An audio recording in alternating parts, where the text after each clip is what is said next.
If you'd visited Warsaw in 1945, you might not have recognized it as a city at all.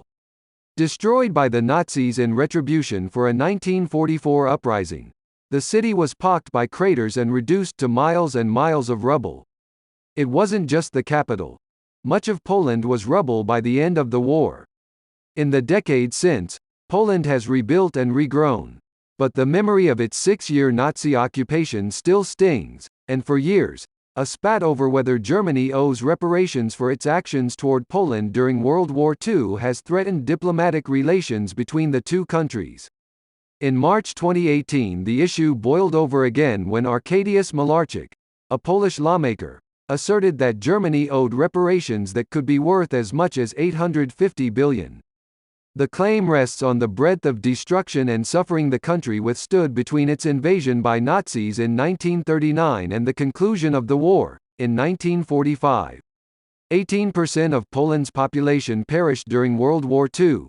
The Nazis murdered 3 million Polish Jews and killed another 3 million Poles, including civilians and military members. In addition, cultural objects were looted by the Nazis, industrial sites were razed, and cities were destroyed. But Poland itself thinks it may have a claim for additional compensation from Germany for World War II.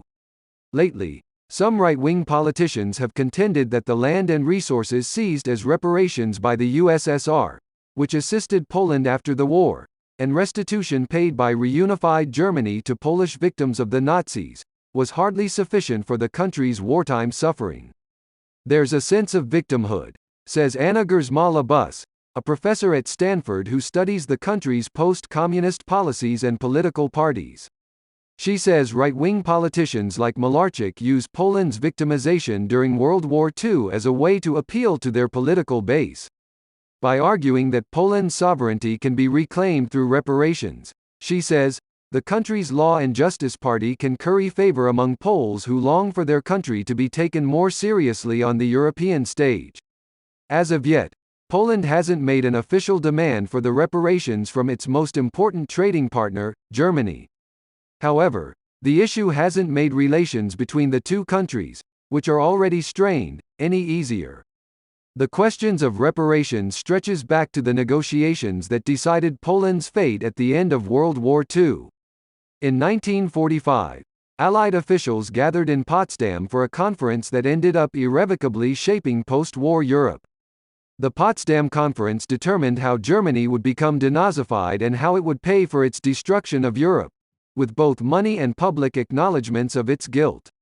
Reparations were of particular interest there, especially because the issue had arisen just a few decades before at the end of World War I.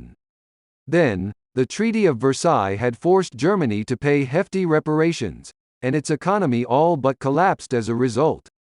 Germany's indignation over the Treaty of Versailles also helped engender a growing sense of nationalism that, in turn, helped Adolf Hitler rise to power. American officials at the conference worried that the same thing might happen again if harsh reparations were imposed on Germany, but reluctantly agreed to allow the USSR, which disagreed with this stance, to take reparations in the form of natural and other resources from East Germany.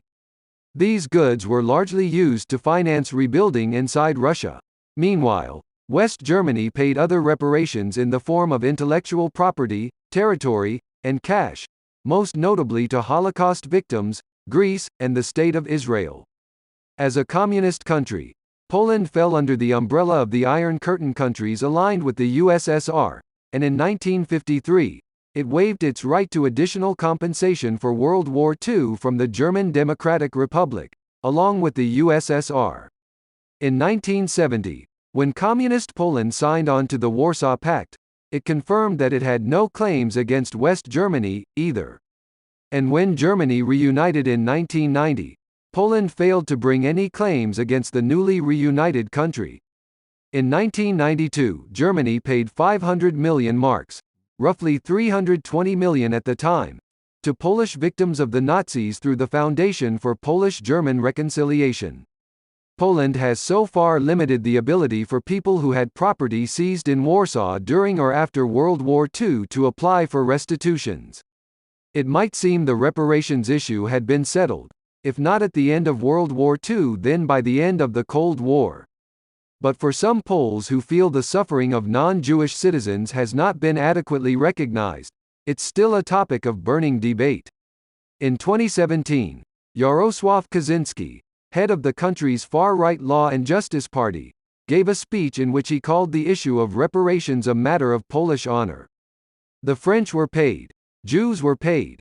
Many other nations were paid for the losses they suffered during World War II, Kaczynski said. It is about our status, our honor. This is not theater. Indeed, Kaczynski's calls for reparations were accompanied by very real actions within the Polish government. That month, a group of parliamentary experts ruled that Poland had the right to demand reparations. Meanwhile, a group of German parliamentary experts ruled that Poland had no right to demand them. No amount of money could ever blot out Poland's memory of destroyed cities, unmarked graves and German occupation. But for a country that continues to grapple with its wartime history and its role in modern Europe, reparations carry significant symbolic weight.